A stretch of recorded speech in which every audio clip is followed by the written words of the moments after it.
What's going down, cultivators? It's Steven here, dropping in with another entrepreneur creative before they make it big. You mind telling everybody about yourself? What's good, everybody? Fred T. Williams here. Don't forget the T. That's the everything right there. Fred T. Williams.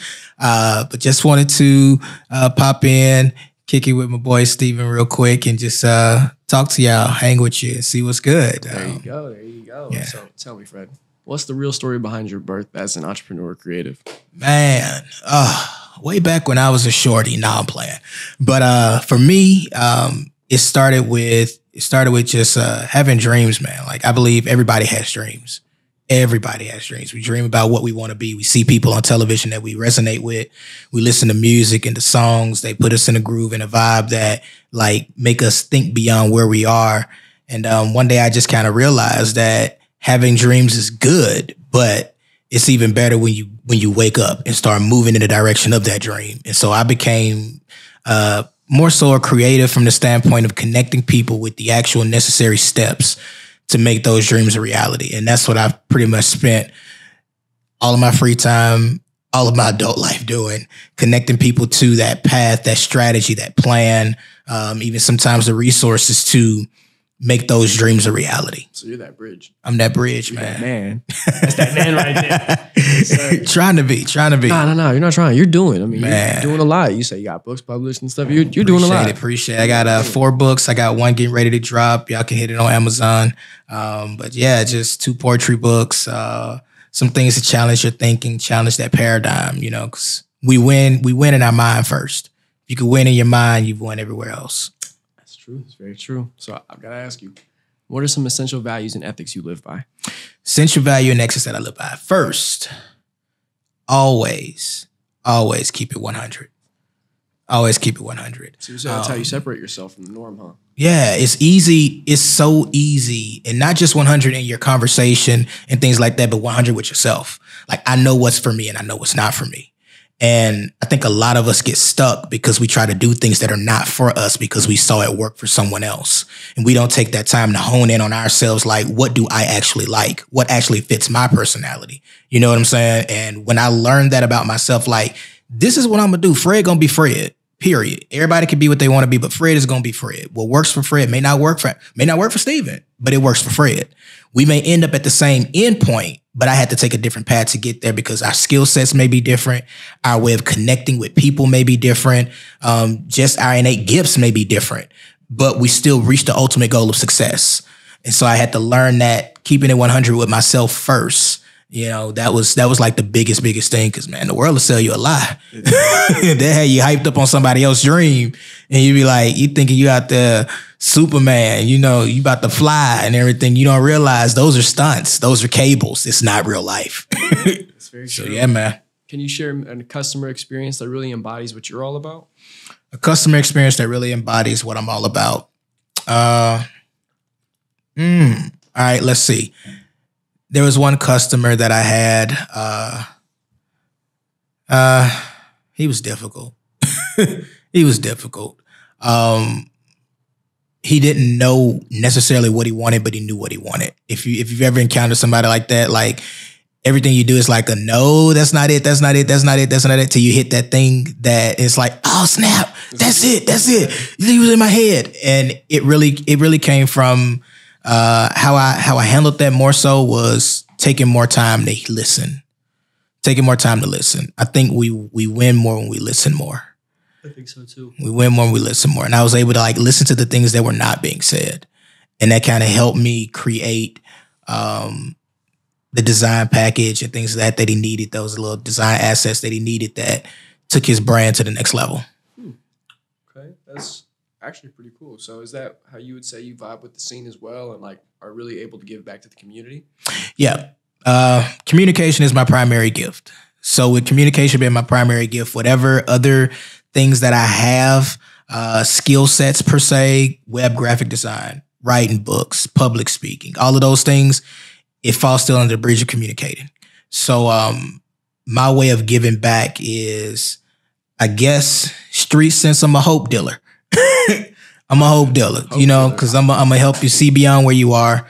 No matter how dark the situation is. I believe like one of God's reasons for birthing me and putting me on this planet is to show people that there is more. Like there's more, no matter what the odds are. You know what I'm saying? I buried my mom when I was 17, complications of breast cancer. Didn't know my dad. He popped up in the picture like after the fact. You know what I'm saying? And so not having that could be an excuse. A lot of people use that as a crutch. But my mentality is, okay, bet. I'm here for a purpose. I'm here for a reason. I didn't know him. So instead of looking at the negative in that aspect and looking at the negative of losing my mom, I look at what's the upside. The upside is what wisdom that I gained for the years that I had her. Like what was it that she instilled in me? You know what I'm saying? And even with my dad not being there, like, okay, what was it that I learned from his absence and not being mad at him? And later in life, we got a chance to bridge the gap and things of that nature. It's not the best relationship, but it is what it is. It's your relationship. Exactly. And so just kind of going through life, man, and just living, learning, making mistakes, getting up again, trying again, waking up every day, realizing that as long as I'm breathing, there's an opportunity for me to do better. And I believe like it's my job to help people see what that better looks like. Help them paint that picture for them, because sometimes it gets dark out here, man. This world is crazy, especially since pandemic.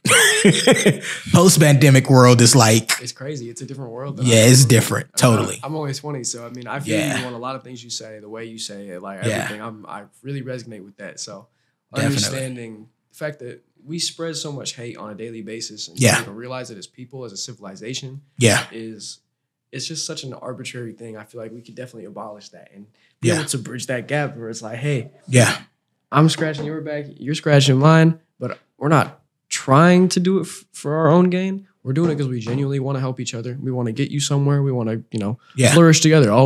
As people on earth, we are brothers and sisters. We are a community. So all we're doing is cultivating a community together. Yeah, definitely. I totally agree. Man, so besides that stuff coming up, what are some of those challenges that you faced along the way, and how have you been able to flip those into wins for yourself? Well, they make great content for public speaking. There you go. That's one, and then just helping you resonate with your audience. I'm a student of life. I study people. Because again, communication is my primary thing. So I've got to know like what to say at a moment. You know what I'm saying? How to read a room. You want a handshake, not a hug. You gotta kind of feel the vibe. And so that's been my thing. That's been one of my strengths with flipping my experiences, the negative and the positive, knowing what to share. A friend of mine in LA, she's got a quote that she uses and I like robbed it from her, but I give her credit. Her name's Kashonda Johnson. She's an author too. She's dope. And she says transformation through transparency. And I've made that like a big part of my walk and what I do. Because I believe that me being transparent on some of my downfalls, some of them things that I've been through, past pains, pressures, successes, even failures. When I first started in business, man, every business sucked. Every business was garbage. It was like my 8th attempt that I finally got like clients that paid me right, but I didn't stop. Most people, you never hear that story. You know what I'm saying? They wait till they like got 20 mil in the bank. Then they like, well, I started in the kitchen in the living room with just $2 and a spoon, but that's after they made the millions. Like tell it along the way. You know what I'm saying? Like make it real to people that even though this doesn't work at this moment, don't give up. Just take that idea and tweak it. You know what I'm saying? You might have had the right idea, but the wrong execution. And so being able to connect people with that type of realness, like I'm gonna keep it 100 with you. It's some days, it was like great. And it was some days it was like, no. Yeah, but in the end, life be lifing, and so, just being real, like keeping it 100 and just saying like, hey, look, this is my path. This is my journey. Not saying it'll be yours, but this is what I've learned along the way. And maybe there's something in this that you can unpack and it resonates with you and it helps you. It avoids you. It keeps you from making a pitfall. It helps you reevaluate a situation. You know what I'm saying? Or it makes you just look at what you're doing and dig deeper, because a lot of times, again, we've got great ideas, man. We've got great ideas and a lot of creatives struggle with execution.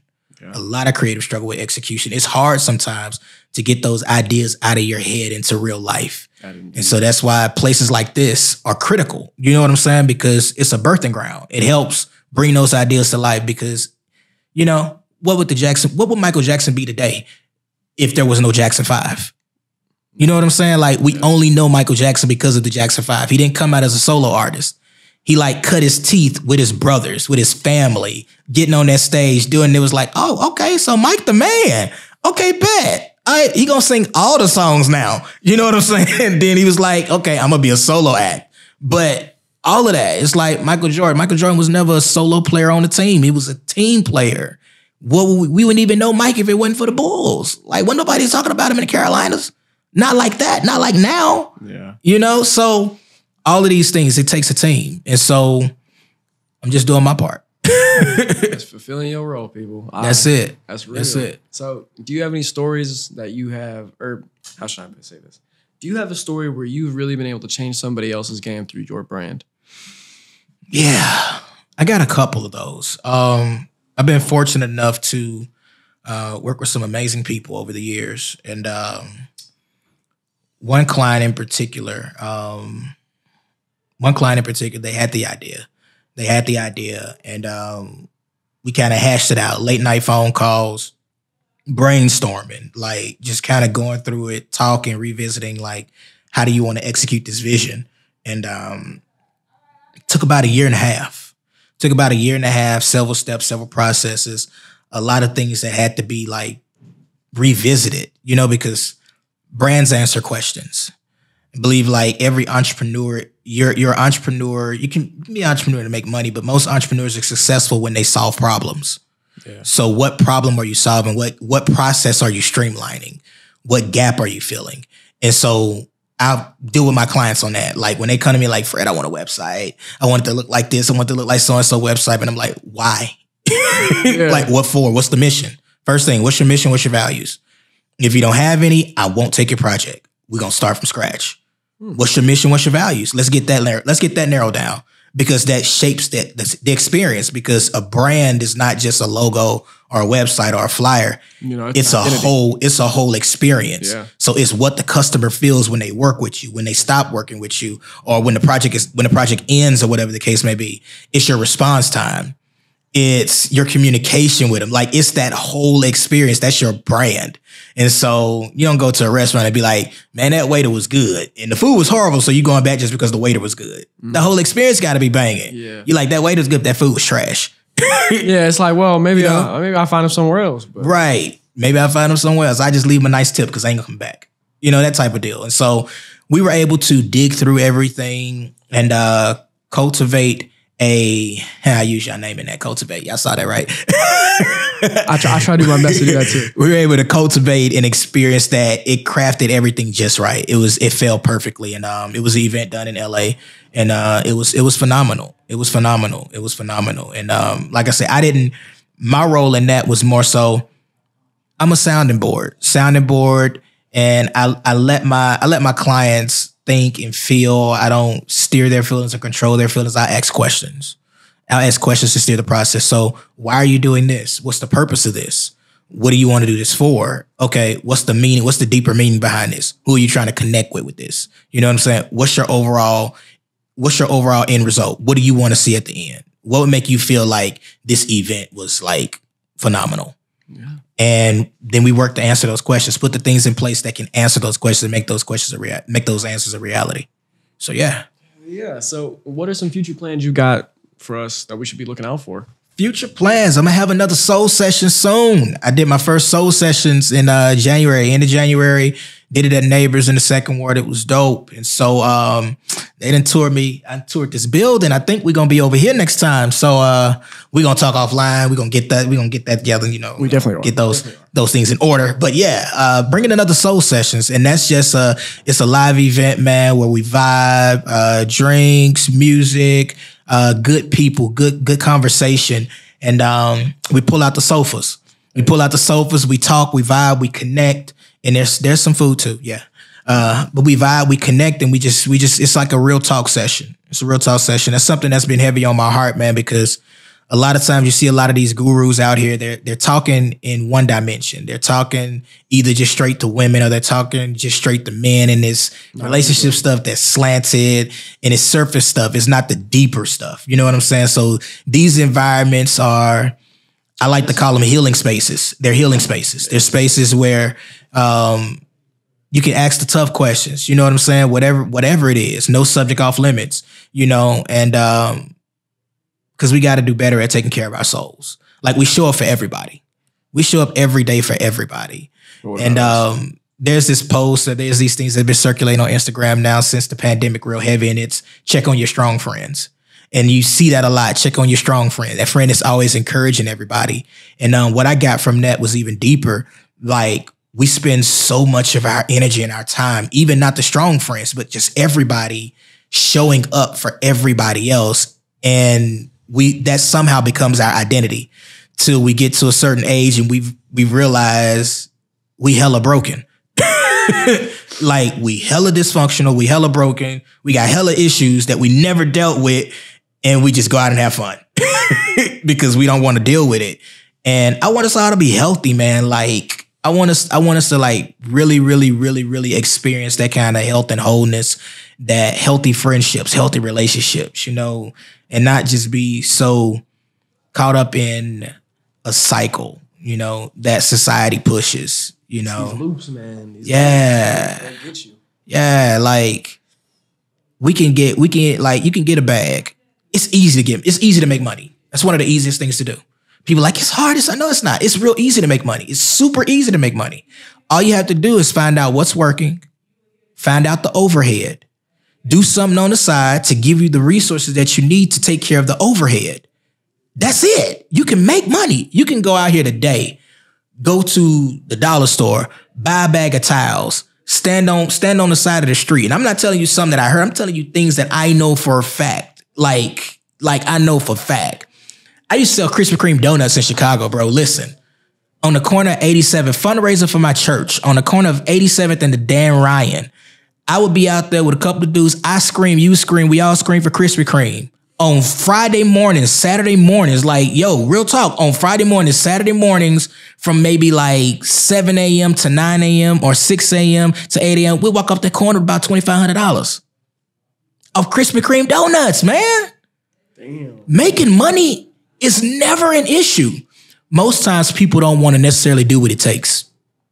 And that's the issue. Like, we don't necessarily always want to put in the work. So making money is easy. Getting the bag, that's easy. Learning how to get it the right way. Now, that's the challenge. Yeah. That's the challenge. You can be ethical, you can be unethical. But personally, exactly. I like to do things ethically because I feel like you have a bigger gain when you do things the right way. How you make your money is more important than the money you make. Yeah. Because if I ain't got to worry about it, I can make this money in peace, and I'm good. So, yeah, man, I think with Soul Sessions, those are some of the things we talk about. We talk about relationships, man. We even talk about faith. We talk about there's no subject off limits, man. There's no subject off limits. Anything that deals with the health and well-being of yourself as a person, your inner self. You know what I'm saying? When you look in the mirror, I want everybody who ever goes to a soul session to be able to look in the mirror and just be like, damn, I love me. You know what I'm saying? Like it hit that hard. Like, I really love myself, not in a conceited or arrogant way, but I love myself. Yeah. I don't have to wait on somebody to speak life into me. I can speak life into myself. Yeah, you're the orchestrator. You know what I'm saying? That's it. So yeah. So that's coming. The date is pending, especially now that there will be a venue change. There you go. Man, looking forward to that. I've got another book that's getting ready to drop. It's called How to Change Your Energy, 7 Keys to Transform Your Life. And so that's going to drop. I'm re-releasing it. Actually, it's dropping in 30 days. It's dropping in 30 days. So it's going to be ready. And then I got another dropping 45 days after that. It's called Heart Healer.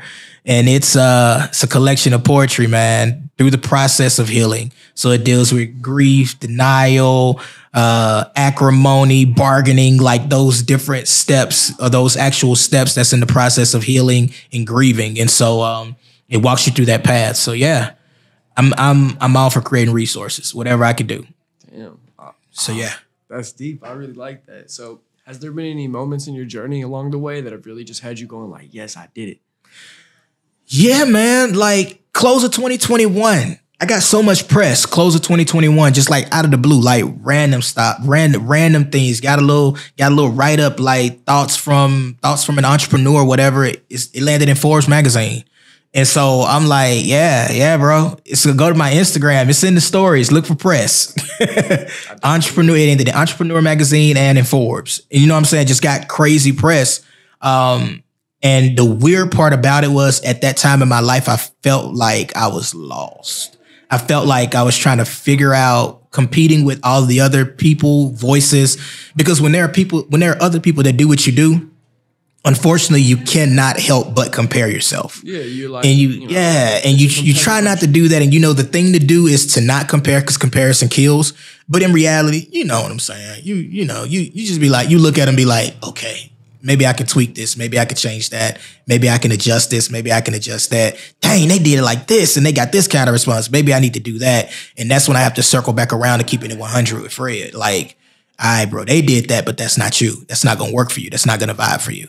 And so, that was the moment. I would say that was a real eye opener for me when I didn't realize at the time how many people were actually seeing my post on Instagram.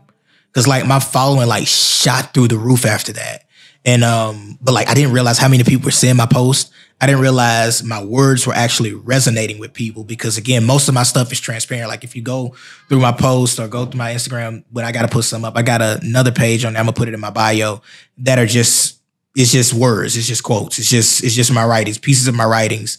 And, most of that stuff come from my process, like whatever I'm dealing with, breakup, life, I hate my job, my 9 to 5 type deal, whatever it is, And so seeing that, me venting those things out as a form of healing for me, because my writing is like a form of healing for me. So me venting those things out and me going through my own process of healing is actually helping other people. That was a big deal. That actually that fueled me, man. Like that gave me like superpowers for real. That made me believe in myself, like even in my gift, like, cause you question yourself sometimes. Yeah. I mean, you're like, damn, am I doing the right thing for me? Yeah. You wonder. So getting that positive feedback, getting those opportunities, they just came out of the blue that I didn't have to search for. They just came out of the blue. And it was like, wow. Wait, this one too. Wait, this one too. Oh, snap. I'm the man. Like they like me. You know what I'm saying? Like this is actually working. I felt that. Now if I could bottle this moment up and like keep it for when I come off this mountain. Yeah, it's like, oh, shit, because you can't stay up there forever. Yeah. So when I got to go back down in the valley, I can at least remember when I had the sun on my face. Yeah. So, you got any advice for anybody coming up in the field like myself, for instance? Stay true. Don't be so focused on creating new things that you don't create something that's true and lasting.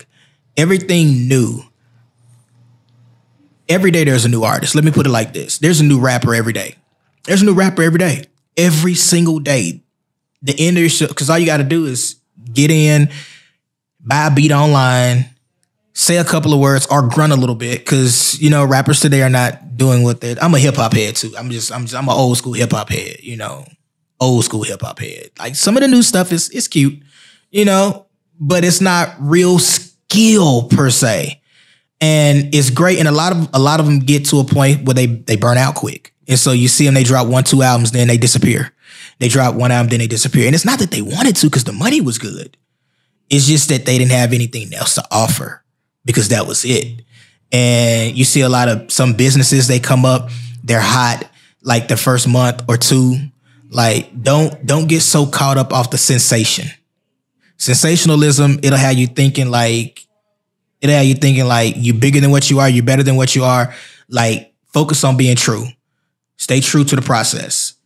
Keep building, keep grinding. Like if you think you did it perfect, go back, dissect it, and find a way to do it even better.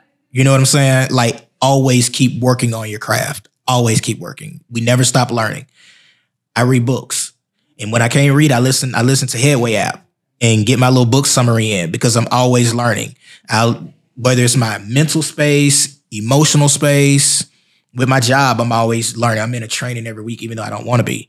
But even as a life coach, I'm forever studying. I'm forever reading. I'm forever learning. Like never stop learning. Never think you've arrived. Because as long as you're breathing, there's always more. There's always more. So yeah. Definitely. So what's the big dream? Where are we going? It's gonna sound crazy, but 200 million people. I want to touch 200 million people. 200 mil. After I touch that 200 mil, I dream again. But my dream right now is 200 million people. I want to touch 200 million people with my creativity, whether it be my words, written word, spoken word, some form. They come to an event, they buy a book, something. I want to be able to touch them, and I want to be able to tangibly know, not just like, oh, because he got numbers. Like I like people. I'm a people person, so I like making that connection. Like I want to know what part of the book touched you. You know what I'm saying? I want to know what resonated with you. So my goal is 200 million. So however long it take me to get them, hey, that's my process. But that's the dream right now. I believe I hit it. So, but once I hit it, I have to dream again. But for right now, I want to be able to reach 200 million people with what I do. There you go. I'm gonna be right there with you then. Bet. Let's do it. That. So where can everybody at home get in touch with you, get a hold of you? Instagram at Fred T. Williams. Hit me on Instagram at Fred T. Williams. That link in my bio will connect you to every single thing. But Instagram is my playground. There you go. Well, cultivators, it's been great cutting it up with Fred. Yeah.